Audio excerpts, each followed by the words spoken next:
I want to welcome you all officially to our AJA Lunchtime Live.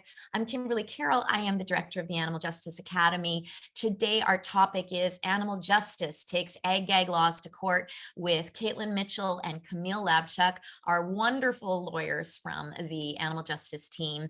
And not only are we going to talk about the Ontario Bill 156 and our court case around that coming at the end of the month, but there have been some major developments in the federal Ag Gag law that is now going on to third reading, Bill C-275. So we're going to talk about that today. That's a little extra bonus that we're putting in there. So let me introduce, though, a little bit more thoroughly our brilliant, compassionate lawyers. I'm going to start with Camille Labchuck, who many of you know.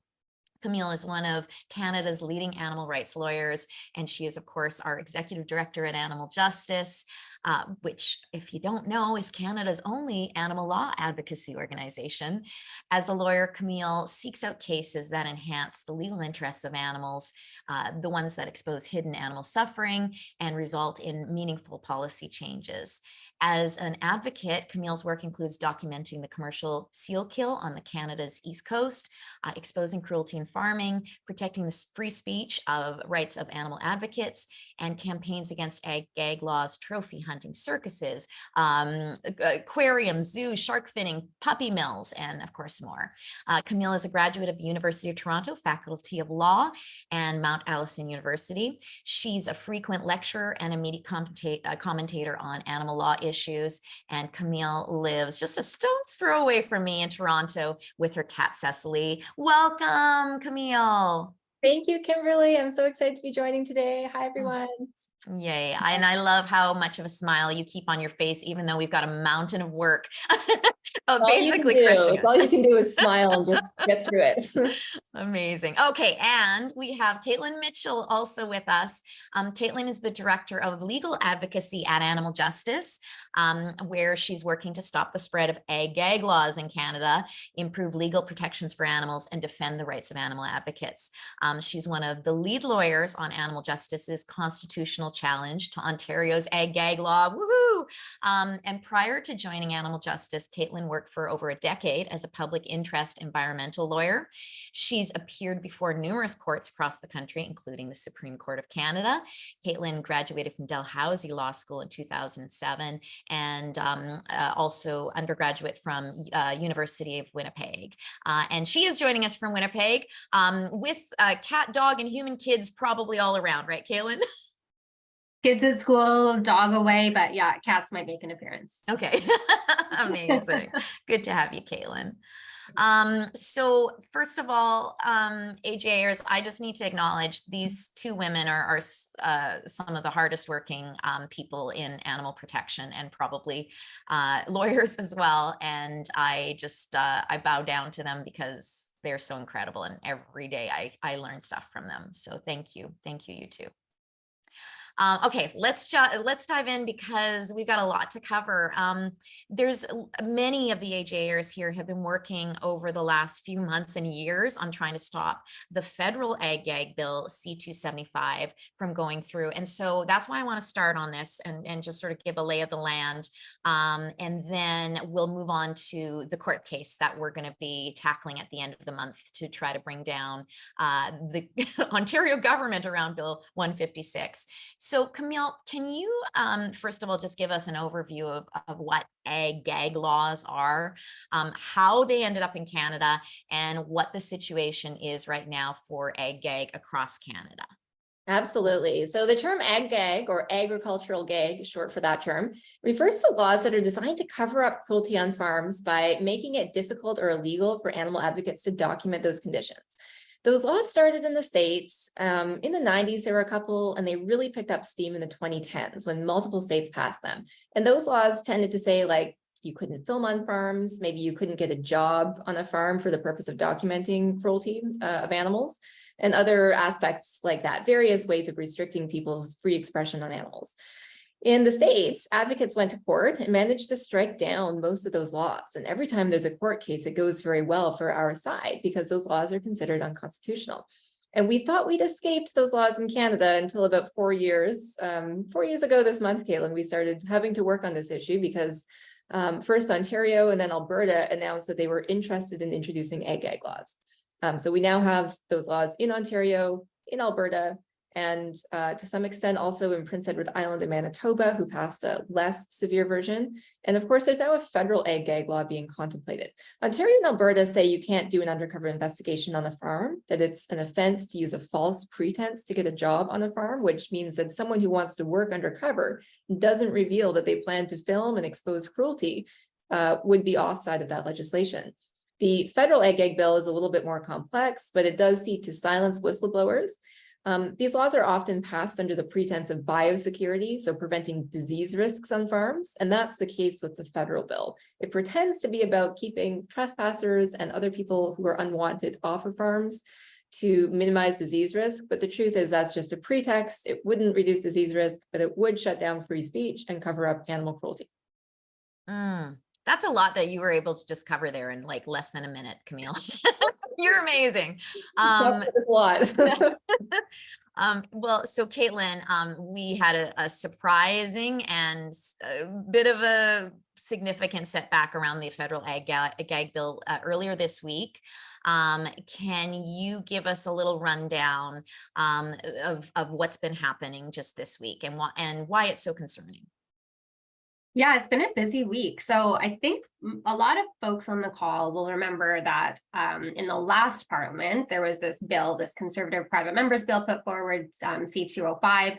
And it was a little different than the Alberta and Ontario laws that Camille mentioned. So it didn't say, you can't go into a farm under false pretenses.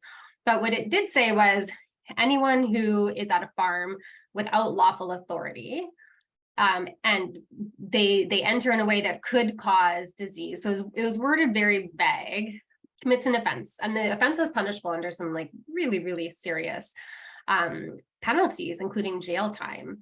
And so when you look at the bill, it looks like, it would just apply to trespassing, which is already illegal. So first of all, it's not filling any gap.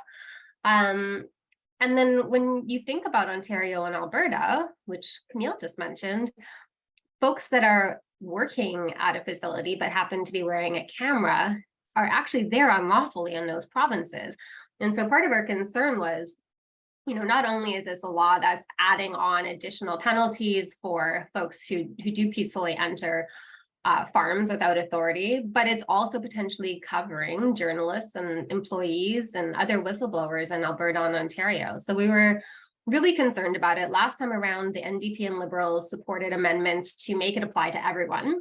So that's what we asked to happen this time as well. We thought, that's a common sense approach because we know that there are serious biosecurity risks on farms, but we know that the causes of those tend to be workers and operators themselves. And so, we were pushing really hard to have this apply to everyone, to actually target some of the threats to disease risk and biosecurity. And that didn't happen. So we were pretty disappointed.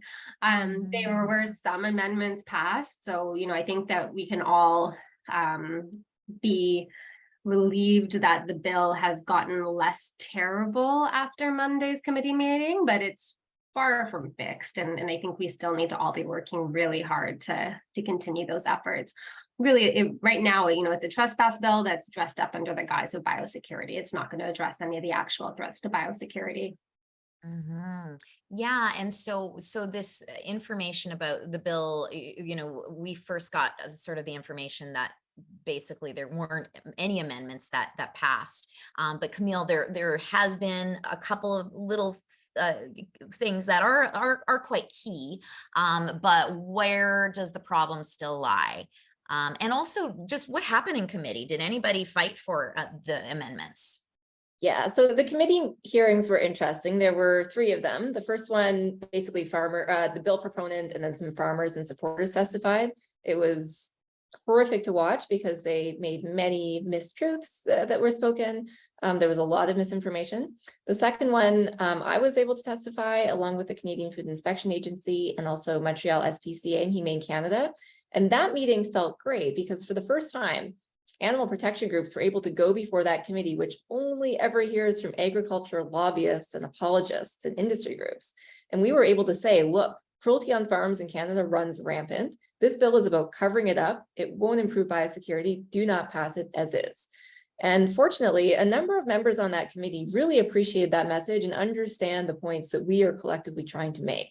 So when it came to the third meeting, which was on Monday, Alistair McGregor from the NDP put forward the amendments that we were looking to see, which would have made the bill apply to anyone. So it wouldn't just target people who are unlawfully on a farm. It would target somebody who actually introduces a disease risk. And that would be really key because, as Kaitlyn pointed out, most disease risks come from very shoddy practices by farms. They have terrible track records of actually following their own biosecurity protocols, which are not actually laws, by the way. We'll just point that out. So unfortunately, Alistair McGregor's amendment was supported by only one Liberal MP, Leah Taylor-Roy. And then there was an attempt by another Liberal MP, Ben Carr, to find a bit of a middle of the road solution, but that wasn't supported by enough MPs either to pass. So all of the Conservatives, the Bloc member, and some of the Liberals shot down any of the good amendments that we were really looking to see. The one that did pass, well, there's two. There's a minor reduction in the extreme penalties for individuals who trespass on farms, down from a massive amount. So that's good, but doesn't really solve the fundamental issues. And the other amendment that helps is that the bill now makes it more difficult for a prosecutor to prove that somebody actually introduced a risk on a farm. So there has to be some reasonable expectation that their entry on the farm introduced a disease risk. So that is helpful, and it reduces our concerns to some extent. But the fundamental problems with this bill remain. It doesn't actually target biosecurity. It doesn't target the disease threats introduced by farms every day. It's truly trespass legislation. It's not a biosecurity bill. Trespass is something that only the provinces can pass laws about. So the federal government's probably going to be passing this law unlawfully and intruding on the provincial jurisdiction to pass trespass laws. So those are still concerns. And of course, it still does target people who do sit-ins on farms or other protest activity without permission with massive disproportionate fines, including up to a $500,000 fine if an organization is involved in hosting a sit-in. And, you know, to be clear, animal justice doesn't do sit-ins, but there are other ways of addressing, the law has other ways of addressing those sit-ins. Unfortunately, people, including people on this call, have been prosecuted criminally for doing such sit-ins, and they've been convicted, and some people even sentenced to jail. So it's not like this bill is addressing some sort of legislative gap where there's no way for the law to address a sit-in situation on a farm. Mm-hmm. And so, yeah, so there is a piece that might give us a little leverage if something were to go to court, but it's still, you know, still bad for people getting arrested generally. And Camille, what are the fines? Can you like give us a better sense of what the fines that this bill proposes? Because that the fines and the actual, you know, threat of sizable jail time it's really overblown for a trespass law. Have you ever seen fines like this for a trespass? The only places we've seen fines like this for a trespass are Ontario and Alberta, which has already passed Ag Gag laws. Mm-hmm. So this bill says that someone who violates the law, one person, they're liable to a fine of up to $25,000 or 3 months in prison. Or if it's prosecuted in a more serious way, it could be up to $100,000 and a year in prison. And as I mentioned, if an organization, corporation, or a nonprofit is engaged in this activity, the fine could be between, you know, up to $100,000 or $500,000, depending on how it's prosecuted, which is just mind blowing. Yeah. If you look at what the fines are for, here's an example. The last undercover expose animal justice did in Ontario before it became illegal to do those exposés under the Ag Gag Bill. There were multiple individuals convicted just this past year of horrific cruelty to pigs at Paragon Pig Farm. And one of those offenses included doing a C-section on a live conscious mother pig who was about to die, but the pigs, the farm wanted to remove her baby pigs from her stomach before she died so they could bring them to market and sell them. So they shot her in the head. They did it very poorly. She was still alive, sensible to pain while she was being sliced open, and her babies were removed. The farm pled guilty to that and was fined, I think it was $5,000. There were two corporate entities fined $5,000 each. So you think about that and you compare it to a $500,000 fine simply for going onto a farm. It is so disproportionate and absolutely targets advocacy and tries to shut down cruelty exposés. So Kaitlyn, what now? What happens with this bill? What's the next step with it? Well, it's done committee study now. So the next step is really third reading in the House of Commons. And so, we're still trying to kind of figure out where everything's landed after Monday, because it's been a bit of a whirlwind of a week. Our understanding is that the NDP is likely not supporting it at this point, but we still need to confirm that because, as Camille said, the amendments made didn't address the concerns that they raised. And so, I think what's next in our advocacy efforts is probably to start to chat more with Liberal MPs and explain why the bill still is problematic. As Camille said, at committee, some Liberal MPs were supportive and some were not. And so there does seem to be a bit of a split there. And we really hope to have some more conversations with MPs to explain to them why the bill is so troubling and why it really has nothing to do with biosecurity. Okay, so this is where AJAers come in. Folks, you have been so amazing, and I even though some of us may feel a little defeated that it passed committee without the amendments, just the knowledge that one of the things that kept coming up in the committee meetings is obviously this bill is getting a lot of pushback. There's a lot of emails, a lot of people concerned. So obviously they have been getting our communications, our emails, the meetings, they've been hearing from MPs. And so, that had an influence. Would you say, Camille? Yeah, absolutely. I just want to point out how very different this process was compared to the last time this bill was put forward. Last time with Bill C-205 that Kaitlyn mentioned, there was no witnesses who were in favor of animal rights at that committee. They refused to hear from animal justice and other advocacy organizations. The concerns about undercover exposés weren't raised or discussed at all. And there were meetings with MPs, but not nearly as many as this time. Collectively, you folks primarily have changed the tenor of the debate on this.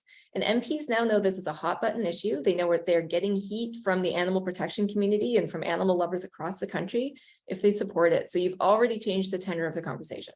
And it is interesting to note that there was one MP, very pro-farming conservative MP who was quite astounded that we would be speaking about, questioning animal welfare in the Animal Agriculture Committee. Like that, obviously that was the first time. The first time I think probably in Canadian history. Yeah. Yeah, it was monumental that MP and somebody in the chat mentioned that is her MP, and I'm so sorry because that was, yeah, she was very rude and aggressive at the committee, but obviously a lot of the MPs on that committee felt like they had to defend farming, and that's not usually the position that they're put in. And to us, that represents like a seismic shift in the way this discussion is happening in our national political institutions. This is the start of bringing animal protection into the national farming conversation in politics. Yeah. And the reason that, oh yeah, Cheryl said, one of the MPs said, farmers are on trial here. Yes, that was an amazing moment. Yes, they are. So, one of the other things to note is that this time around industry was more ready for this, and the lobbying on that side. Kaitlyn, would you say that lobbying on the industry side must have been pretty strong? It seemed to be pretty strong, yeah. And I think that also, I'm speculating obviously, but I think also industry and probably some of the conservative MPs and maybe even some of the liberals, I don't know, had some time to reflect on what happened last time and how they felt about the amendments, because, I think what we asked for, that just take out the without lawful authority language and just make this apply to everyone, was a very common sense approach, made a lot of sense, passed at the time. And I think some individuals probably in the Conservative Party and in the industry had some time to think about that and to realize what the implications would be, since everyone knows where the real biosecurity risks are. So I think, we came to the table with the same ideas. And I think the other side realized that they didn't like those ideas very much. And so they were a little bit more well prepared to pivot the conversation. So, we did see some improvements on Monday, but, as we said, it's not enough. So hopefully we can continue to make some more strides. Yeah, I like to call it noise. So Camille, let's talk about the AJA assignment. First of all, folks, because things are shifting so quickly, we are gonna put out the background or info and the new MP briefing note tomorrow, but we wanted to sort of get you primed for this. So what we're going to be asking AJAers to do is those who have a Liberal MP. You want to take it from here, Camille? Yeah, sure. So we're asking people to reach out specifically to Liberal MPs. So if you have a Liberal MP, that is a prime opportunity to reach that person. We don't think we are likely going to need to have too many meetings with the NDP, but we should know soon what their position is going to be. But the Liberals are up in the air right now. So they have assured supporters, including probably very many of you, throughout this process, every time there was a meeting or an email response from the Liberals, they would typically explain that they had grave concerns with the bill and they would try to amend it at the committee stage. Now, given that they have those grave concerns and their concerns were similar to ours, they were concerned about its constitutionality. So whether it is a provincial trespass law dressed up as federal legislation that could be deemed improper. There were concerns about the fact that it didn't actually do anything to improve biosecurity, just using that as a cover to do something meaningless and actually harmful for animals. So they've correctly identified the concerns and they have said that they wanted to amend it. So at this point, what we are asking people to do is for them to keep their promise. Ask your Liberal MP what their position is going to be, whether they will vote against this bill at third reading, given that their concerns were not addressed at the committee stage. Mm-hmm.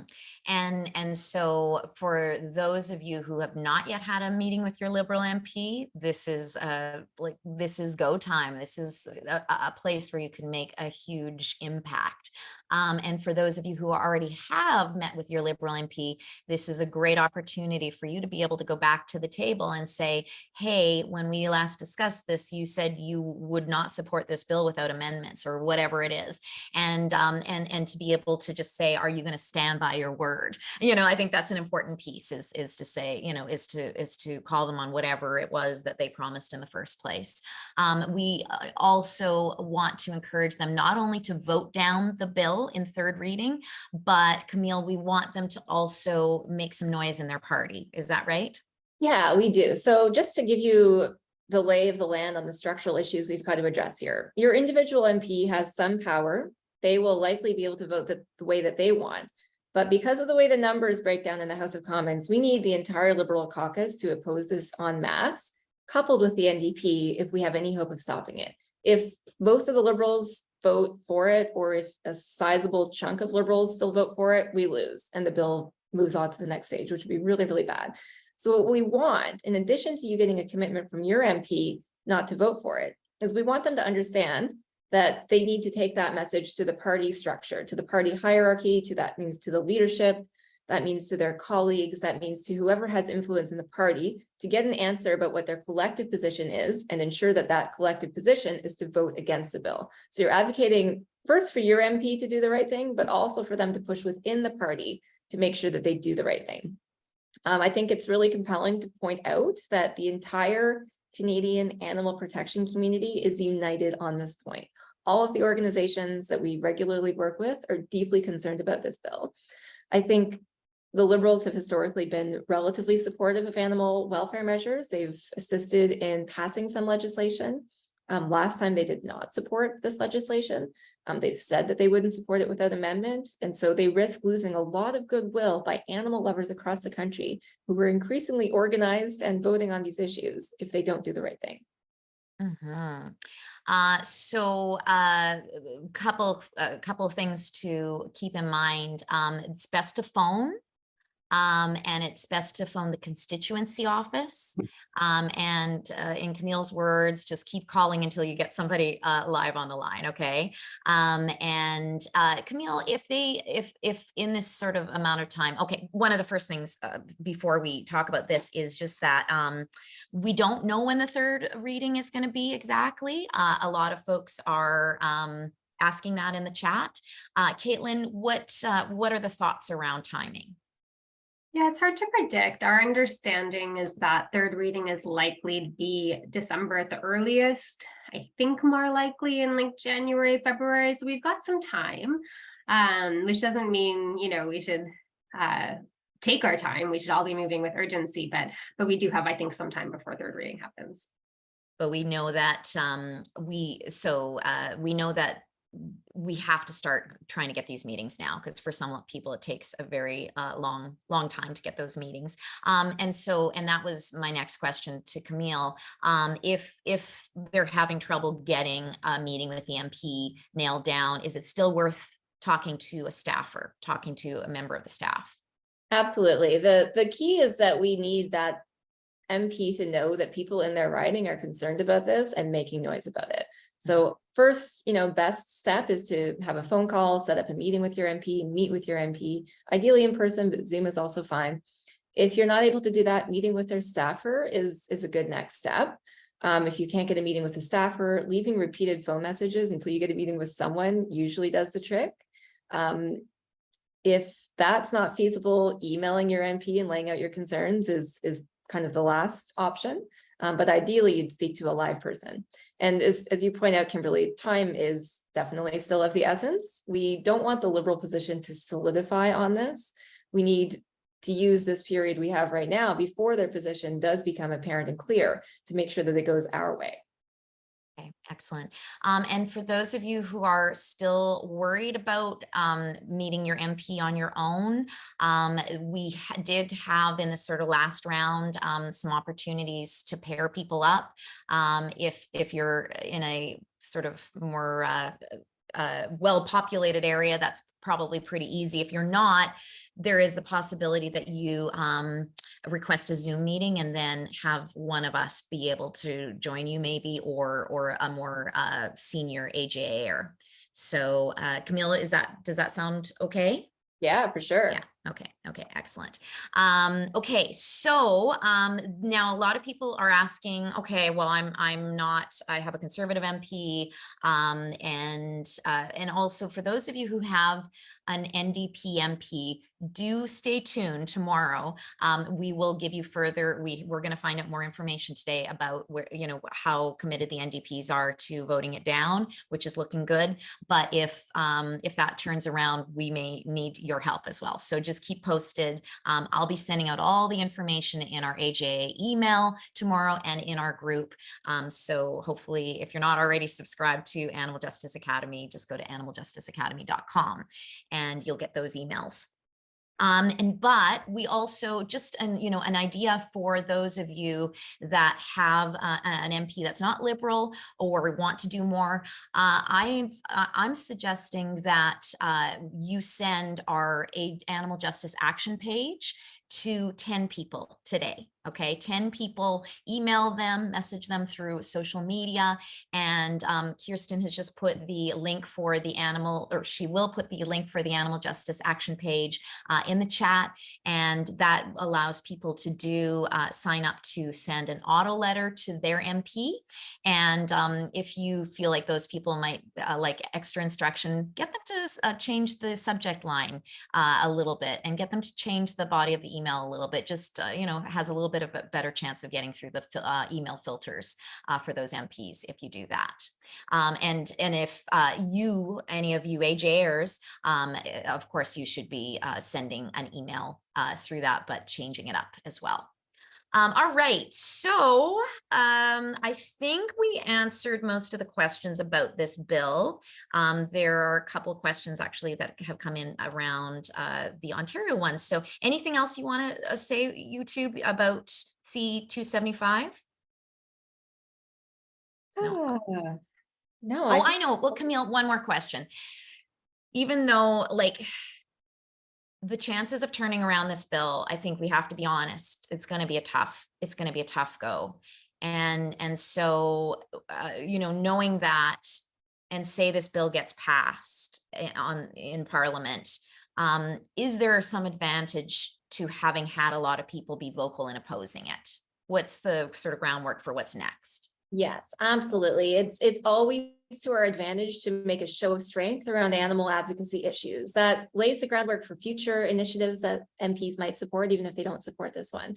For example, some of you may remember, and probably a lot of you were engaged in this, but in 2016, when Nathaniel Erskine Smith put forward an animal cruelty bill that most of the Liberal caucus ended up rejecting, that laid the groundwork for a lot of other legislation to come out of it, because they knew that they had done something that the public was concerned about when they rejected that bill.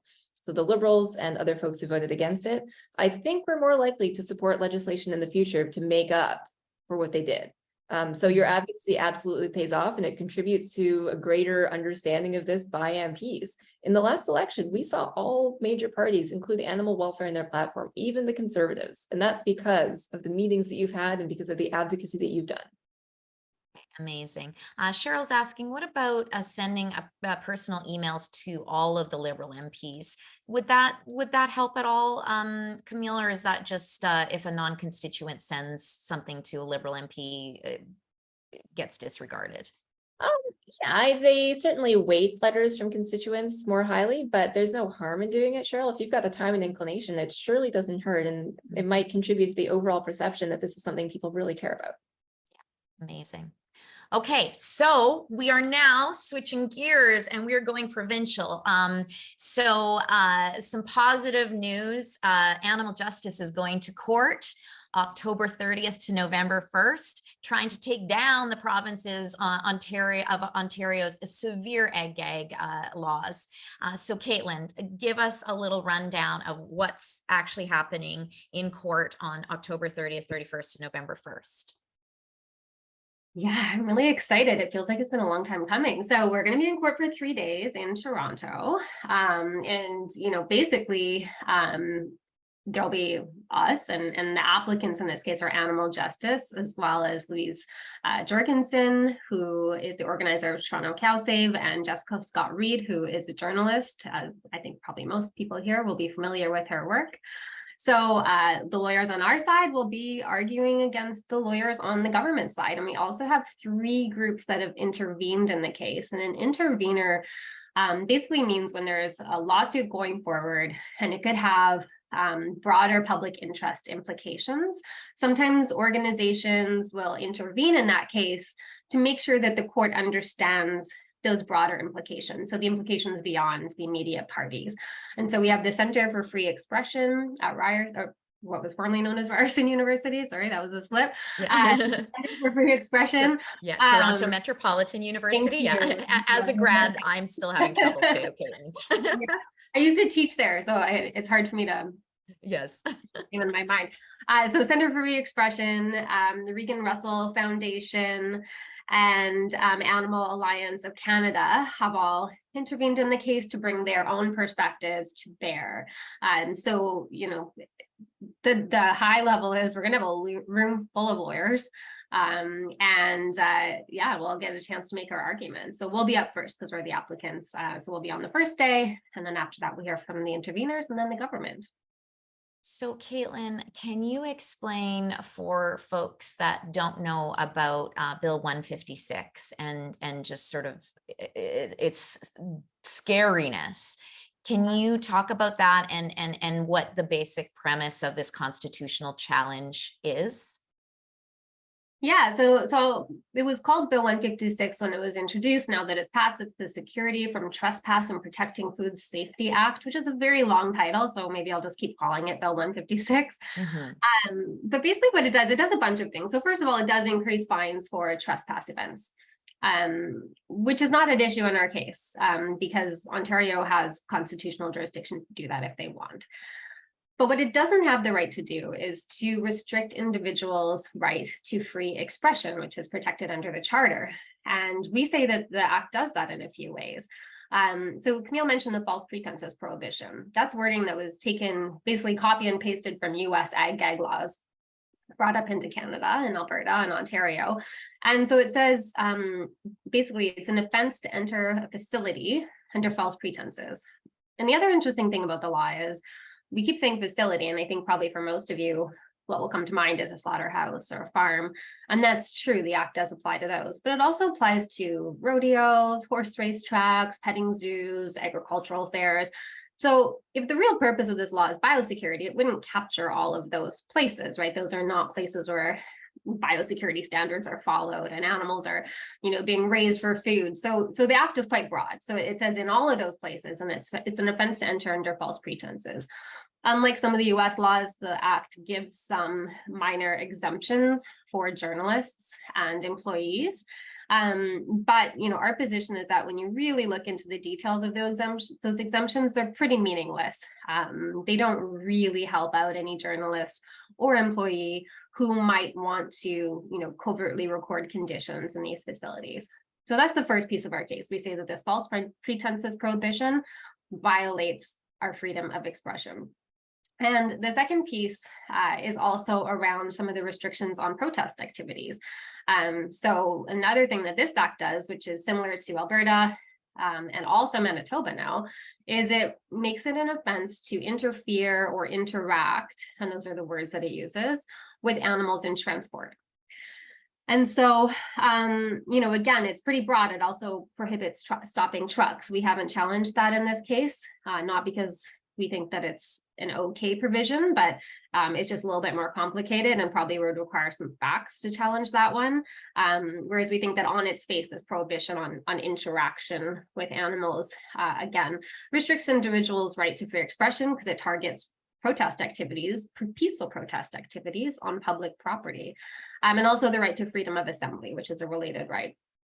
So those are the two key pieces raised in our case. Now, I could go on because the other piece of this is that this statute doesn't just say if you do those things, you're going to be subject to fines, which would be bad enough. It goes much further than that, and it creates this whole heavy-handed regime. So it says, if the owner or operator believes that you're there under false pretenses, they can just arrest you on the spot. And they can do that knowing that they won't be liable for any damage caused unless it's done basically on purpose or recklessly. So it really sets up this regime that would stifle and chill, I think, free expression. And then of course the fines are also quite heavy. So we also have some other arguments around Section 7 and the arrest provisions, but it's a very, very far-reaching case. All this to say, it's a big one. And Camille, it's a special concern for us, with animal justice. One of our most important and powerful tools for being able to help Canadians understand the suffering that happens for animals in Canada is for them to see undercover footage. So what has been at stake with this law, and what would it mean to lose or to win this case? Absolutely. Well, what I can say, and I think probably most folks on this call, because you're already animal advocates, you're familiar with the fact that Canada has no laws regulating animal welfare on farms. We simply leave it to industries to make up their own rules for the most part. We also don't have any inspections. So not only does the government not bother to set standards, they also don't look to see if animals are being treated okay on farms. What this does is it puts ordinary citizens in a position where the only time we have access to see what happens behind the closed doors of a private factory farm is if some brave person goes undercover wearing a camera, films what they see, and exposes it to the world. And these exposés, it's not just information that's being shared that educates people. That's an important part of it, but it's also law enforcement activities. So some of the only times that farms are actually prosecuted and convicted of the abuse that we believe runs rampant happens because someone happens to be wearing a camera and shares that footage with authorities. I mentioned earlier the last undercover expose animal justice did on a farm, which was right before the Ag Gag laws took effect in November 2020. Earlier this year, multiple entities and one individual were convicted of offenses because of the mistreatment and the abuse that they've heaped upon pigs on that factory farm. People were beating pigs, they were conducting illegal C-sections, and they were castrating pigs without painkillers, castrating them and cutting their tails off without painkillers, which is contrary to the industry's own rules. And not only were they doing this, they didn't even have painkillers on the farm. After the expose came out and they were investigated, they at least had to buy painkillers. So sometimes these exposés result in meaningful improvements in the miserable lives of animals on those farms. They've also driven corporate policy changes, such as companies vowing to stop using battery cages, or pigs who are confined in gestation crates for their entire pregnancy. So they're really, really meaningful, and they're one of the only sources of information that we have about the truth of life on farms for animals. And Ryan mentioned in the chat that, if I remember, during that pig case, the industry group said they investigated and found no wrongdoing. So again, the standards are so low in Canada that this is the only way to actually get the truth out there. Exactly. Without groups like Animal Justice and other organizations who do undercover exposés, the world simply has no eyes into factory farms. And that's of course why the industry is fighting so hard to stop these exposés, and why they're using the pretense of food safety and biosecurity to do so. They know that the public believes it's important to have accurate information about animal welfare. People who still eat meat, of course, don't want animals to suffer for the most part, and they are appreciative too of when this information comes out and someone's held to account for abuse, and when systemic reforms happen as a result. So this is not just a group of folks like us who are animal advocates who are really working on these issues. This is the broader public that believes this is important too. And that's why the industry knew it had to hide what it's doing. And instead of talking about banning undercover investigations, they're talking about biosecurity and food safety, and trying to focus on the rare occasions where someone has done a sit-in on a farm as a pretext for why this has to happen. Kaitlyn, this case is scheduled for 3 days, but this challenge has been over 3 years in the making. Like, I know that you have had not much of a life for a very long time now because of this case. Can you give us a little sense of the kind of work that goes into a case like this? Yeah, it's been a big one. I mean, constitutional litigation is always a big deal. There's always a lot of work involved. This one ballooned, I think, a little more than we even anticipated going in. So like, just to give you a sense, so when we launch our case, so because this is an application, the way that it's heard is written evidence. So it's not like, you've seen on TV, there's a stand and we'll have witnesses and they'll go to the stand and they'll testify. All of that happened in writing. So we filed our affidavits, that's our evidence, and we filed 4. We had Camille and Jessica and Louise, and then we also have an expert who is an investigative journalist. And so we filed those, and then in return, we got 19. So a lot more than we expected. Now, I should say, I find most of that evidence pretty relevant. A lot of it is about these trespass incidents. So it's not that we were concerned about the quality of the evidence or what it said, but 19 affidavits means 19 cross-examinations. So it's been a really long back and forth. So in response, we had to file more affidavits, including getting another expert on board to respond to some of the claims that they were making about welfare. And just to give you an example, some of their affiants said that gestation crates are actually really not harmful to animals at all. It's just activists are mistaken and they don't really understand these things, and so they think that they are. So we were like, okay, well, now we have to get an animal welfare expert to confirm what we've said. So we had to file more. So in the end, I think there were like 25 cross-examinations.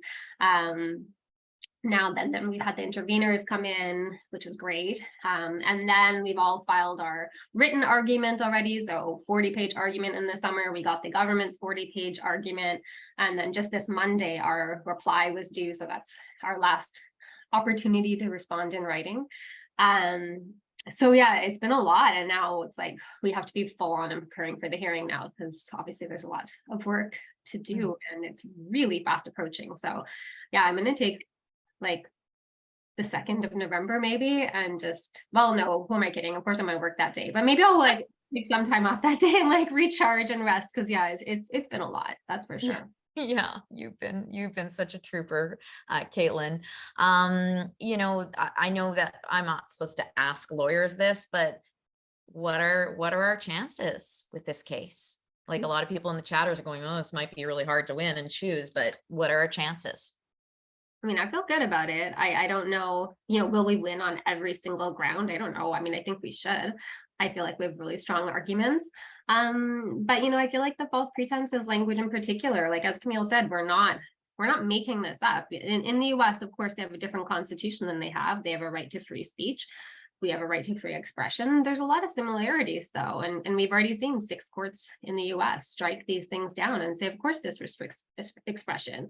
You know, and it's not justified because you can't point to any biosecurity risks of someone who's an employee. They're following all requirements of the job and they happen to be wearing a button camera.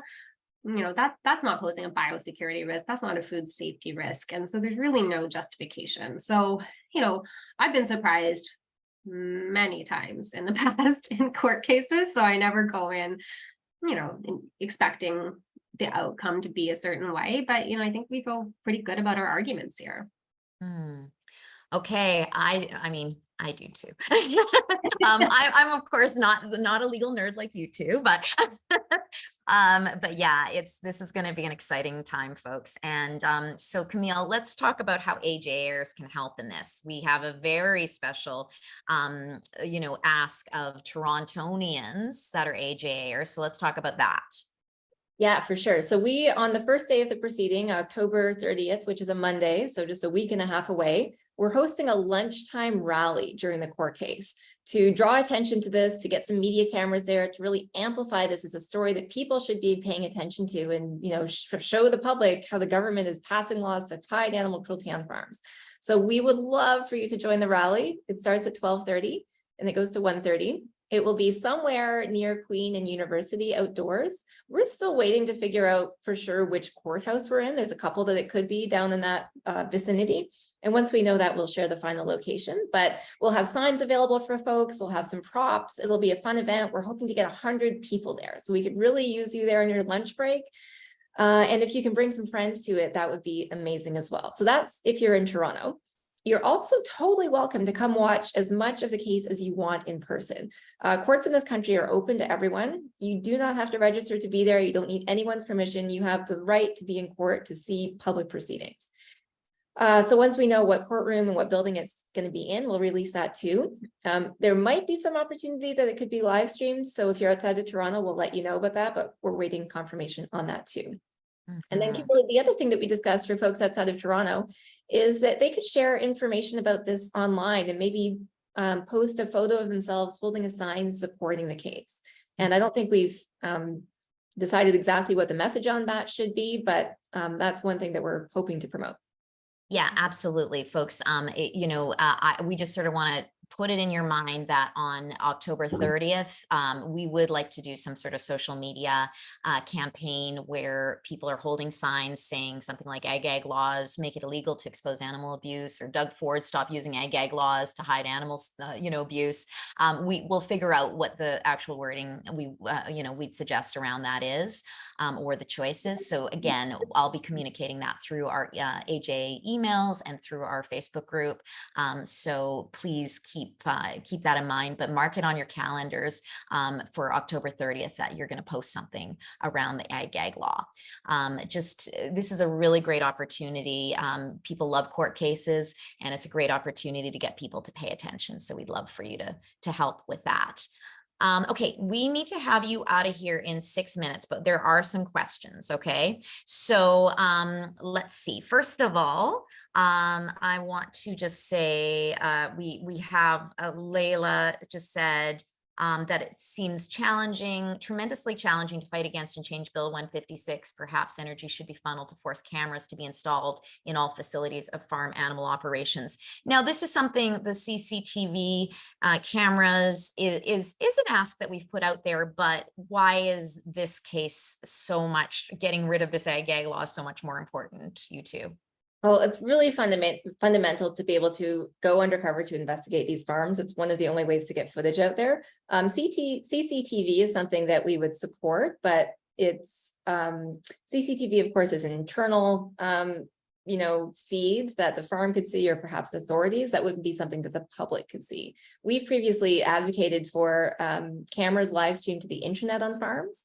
And that's a bigger and heftier ask that's not likely to materialize anytime soon. But we'd be more likely to be pushing for something like that. Okay, excellent. We have Kelvin who asked, how can a law apply to someone's motive in applying for a job? If someone gets a job hoping to get health insurance out of it, how is that different from someone getting a job hoping to expose cruelty? What if someone gets a farm job without premeditated motive, then sees inhumane conditions and exposes it? How can the law allow judging and criminalizing motive in getting a job? Kaitlyn, you want to handle that one? Yeah, it's a really good question. And so the way that this law works is so they use the word false pretenses, but then the way that that's defined in the regulation is false statements. So yeah, so I guess, and then there's some restrictions around, or some exemptions around statements that have to do with job qualifications. So in short, yeah, it is problematic. The focus is on a statement. So in that way, it's a little bit more confined. But yeah, one of the things that we put forward is there's some pretty clear case law around salting, which I don't know, some people here might be familiar with. I wasn't until recently, but that's where somebody gets a job at a facility and their actual purpose is to unionize. And courts have said that there's no law like this around that, but courts have been really clear that it doesn't matter why you got the job. If you're doing the job, then you are an employee. And I find that really helpful because in a lot of the government's materials so far, they've made this distinction between like bona fide employees and undercover employees, you know, but the courts have been pretty clear that if you're doing the job, you're an employee. Mm-hmm. Yeah. And so like generally in the industry now, they are asking people when they interview them, are you an animal rights person? Is that kind of what's going on? And so if somebody says no to get the job, that's the false pretenses they're talking about, right? Well, and all we've been talking about, and there's good reason for it, is like these statements to get a job, right? Mm-hmm. But there's another situation that I can apply, which is you're an employee. You worked there for a long time. You worked there because you wanted to get a job. And at some point you started to witness abuse and then you decided to wear a camera. So that's another piece. It's not just lies about your qualifications or why you're getting a job. If your employer says there's no cameras allowed, do you have a camera? And your response is no. Well, that's another false statement. So, you know, it's really broad. I mean, it's so sweeping. It's like, or, you know, if you went to a petting zoo and they said, do you have a camera in your bag? No. But you did. That's another false statement. So like we've been focusing on this employment piece, but I think it is really important. But like when you actually start to look at the law and envision all of the various scenarios that it could apply, it's like endless, really. Mm-hmm. Yeah. And Elizabeth here said that she heard basically a judge in the US say that if we jailed everybody that lied in a job interview, everybody would be in jail. So yeah. Okay, now you have a really important meeting that has to do with C-275. We've got to let these two go. So Kirsten, can you take spotlight off? And I think I've only given you just a little bit of an idea, folks, AJAers, of how hard these two have been working. So I really would love for us to turn our cameras on and give Kaitlyn and Camille a big AJA thank you for everything that they've been doing. Thank you so much, you two. And folks, Kirsten, can you take the put everybody's audio on for a second? I want to hear who is going to take action on one of these Ag Gag laws in the next couple of weeks. Who's going to do it? Take off. Oh, we've got the Beckerman twins saying yes, they are. We've got the audio. You can unmute yourself, folks, and let us know.